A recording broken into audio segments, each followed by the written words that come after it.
Hello, Emmanuel Shachov. Hello, hello. Special episode here in Jericho.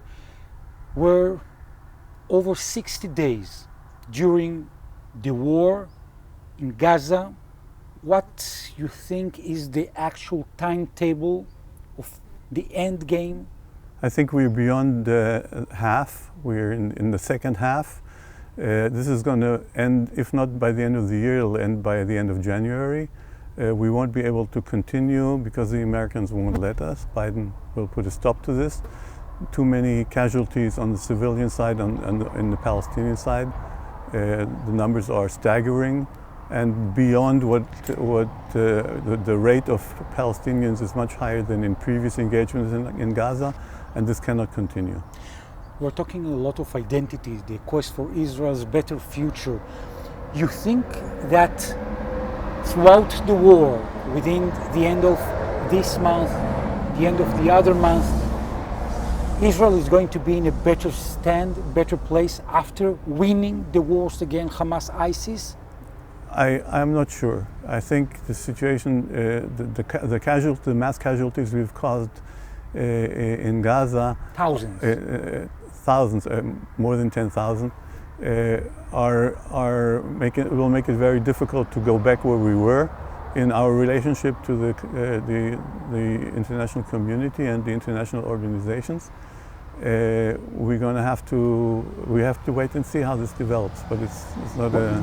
When you're talking about, Emmanuel, about thousands of casualties, how many of them are terrorist Palestinians from Hamas, ISIS? How much are innocent children, Probably women? 60% are innocent. Okay, 60%. I think Yagil Levy reported on this in Haaretz, and if I remember the numbers correctly, it's less than 40% are Hamas, and the remainders are civilian. The remainder is civilians, and that's a higher rate than in any previous engagement with Hamas in Gaza.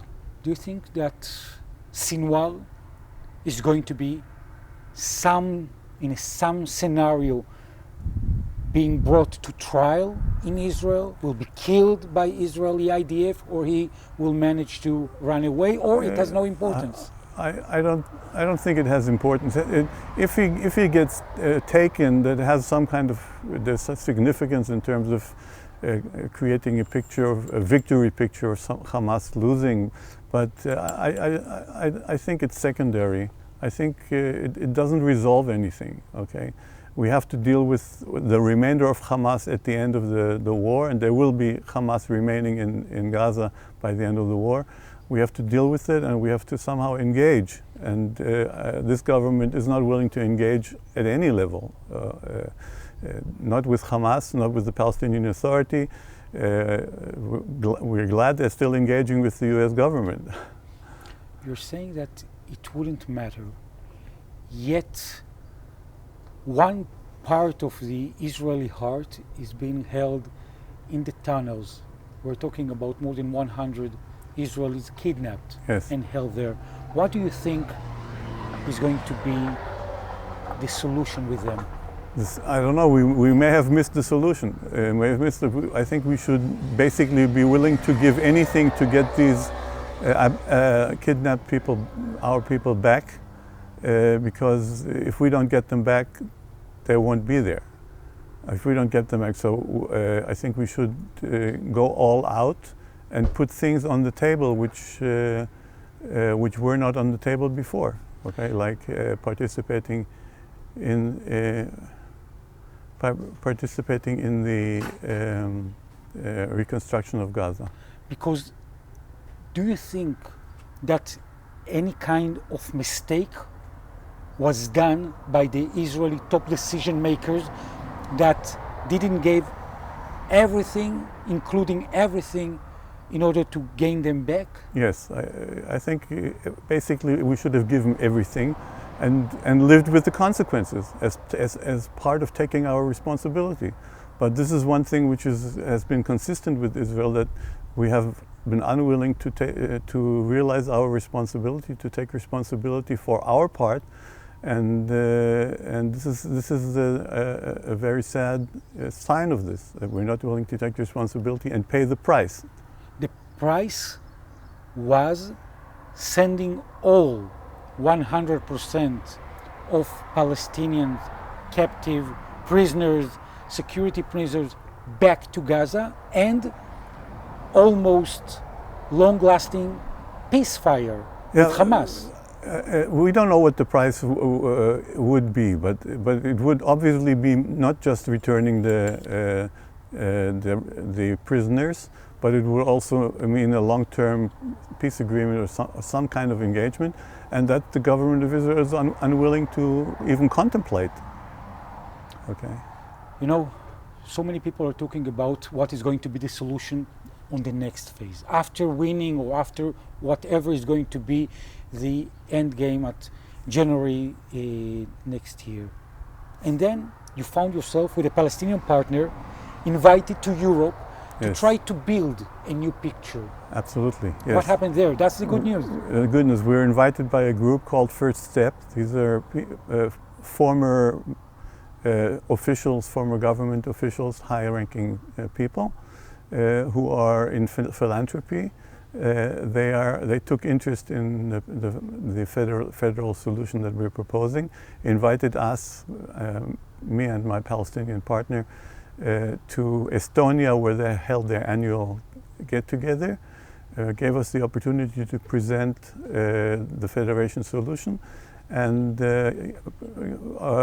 promised their support. Okay, and that's something really hopeful, especially making connections, not only material support, but also making connections to governments and high-ranking officials in Europe. For instance, a meeting that you highly remember from the meetings that you had, you and your Palestinian partner, and we're here in Jericho, something that you felt, well, here we're getting closer to create a better future for Israel. Well, we had a meeting with several people, but mainly also with the former Prime Minister of Norway, who is not surprisingly died in a Wolves two-stater, but he nevertheless was willing to listen and said we have to give the opportunity for other solutions to come up. And what made the difference? A person that so many years is dedicated to the two-state solution, and you are talking about one big state solution with federation and separation and cantons, etc. What made the difference? What opened his heart? First of all, I think we're quite capable as presenters. We have a good case, and I think time makes the difference. People understand that if things don't proceed for a long time in one way, and other efforts have to be attempted to make it work. The federation solution, how does it reflect with the war in Gaza? The federation solution doesn't really interfere with the war in Gaza in the sense, first of all, the war in Gaza makes it clear for everybody that we have to get out of this. We cannot continue. Mm-hmm. And we have to get out of this in a positive way, not in a negative way of killing everybody and throwing everybody out. That won't work. So we have to do like what the Europeans did. Make an arrangement. Okay? Find an arrangement to live together. And we're living in the same territory, in the same area. We just have to get together. And that's only possible by talking and by proposing alternatives which are livable. And the federation is one that can be made livable. Do you think, and we're creating here this interview here in Jericho, outdoors as we can see, do you think that Hamas, ISIS in the territories, in the occupied territories, is part of the solution? They have to be part of the solution. How? As part of the body in the Palestinian areas where they participate in the election, mm-hmm. provided, of course, they adhere to certain limitations. But I think one of the mistakes that Israel has made over time is not to engage with Hamas seriously, only on the basis of a ceasefire here, mowing the lawn here, mowing the lawn there. Not really engage with Hamas as a partner, and that possibility was always there. Do you think that carrying or enabling suitcases with $30 million was not good enough to create trust and relationship with Hamas? You don't buy trust. You don't buy trust. That's not the way to work. They understand that you're not interested in a real relationship, and you also should understand that that doesn't work. Emmanuel Shachaf, people that, especially after the very important new meetings in Europe, want to be part of the initiative of the Federation, how can they engage you? They can go to Facebook, Emmanuel Shachaf, or Identity, the Quest for Israel's Future, or the Federation Movement. I'm there. Emmanuel Shachaf here in a special episode in Jericho. I want to thank you very, very much. Thank you.